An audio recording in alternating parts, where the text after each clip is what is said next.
Në dasmë shkoi Eva, edhe ky ishte fustani që zgjodhi që të veshi në dasëm. Nuk e ka në fare problem ngjyrën, se shumë e di që do komentoni ngjyrë e zezë, nuk shkon për dasëm, jo ashtu po kështu, siç e kanë disa këtu brenda. Edhe tu them njerëz të dashur të bukur që në Greqi e kanë më shumë problem kur të ftuarit mund të veshin, sidomos femrat mund të veshin ngjyrë të bardhë, se është fustani i bardhë, nusës i bardhë, edhe ajo është që le të themi në thojza që nuk lejohet. Pastaj çdo ngjyrë tjetër që të veshin nuk ka problem fare.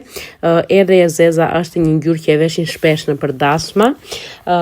Ishte nipi i burrit, siç u thash, që u martua. Dhe kjo ishte veshja që bëri Eva për dasëm. Kuptohet që do kombinoj edhe me burrin, edhe burri kishte veshur kunat, do me thënë veshi të bardhë, këmishë të bardhë, edhe kostum të zi. Kjo ishte veshja që bën për dasëm. Ciao!